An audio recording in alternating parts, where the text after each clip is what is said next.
Avez-vous déjà assisté en France à un mariage, un baptême ou encore à une bar mitzvah? Si c'est le cas, vous avez certainement été intrigué par ce drôle de gros bonbon un rien kitsch, pompeusement emmailloté dans son habit de tulle et que vos hôtes vous ont offert pour vous remercier de votre présence. Ces ballotins sont en fait des bonbonnières qui renferment de délicieuses confiseries que l'on appelle les dragées. La dragée est un bonbon en forme d'amande. Sa tradition remonte à l'Antiquité, le jour où un confiseur romain, Iulius Dragatus, fit tomber par inadvertance une amande dans une jarre de miel. Une maladresse salutaire. En France, les premières dragées apparaissent au XIIIe siècle chez un apothicaire de Verdun qui la recommande alors aux hommes pour renforcer leurs semences. Mais c'est Catherine de Médicis qui en fera une confiserie de tradition française.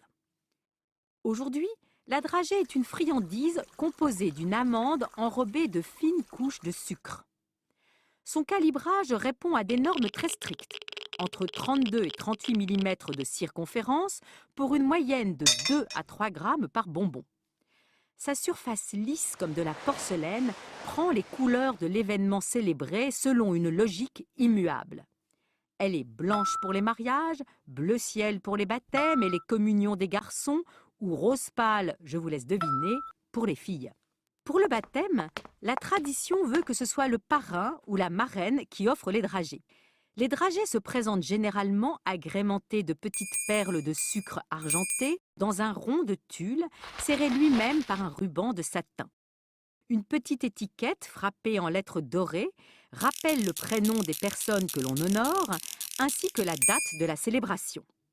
La tradition veut que l'on offre 5 dragées aux invités. Une pour la santé, une pour le bonheur, une pour la prospérité, une pour la longévité et une pour la fertilité. Avant d'être distribuées, ces bonbonnières sont généralement exposées, juste après les cérémonies, de manière très solennelle dans de grands paniers en osier outrageusement parés. Rubans festonnés, généreux nœuds de satin, fleurs synthétiques, le tout agencé avec faste dans un festival de tulle en nylon. Effet garanti. Il arrive d'ailleurs que certains Français soient si attachés à leur bonbonnière que les dragées finissent scellées à vie dans leur tutu d'apparat, exposés tel un précieux bibelot dans la vitrine du salon, entre le coquetier en porcelaine fine et l'assiette souvenir du Mont-Saint-Michel.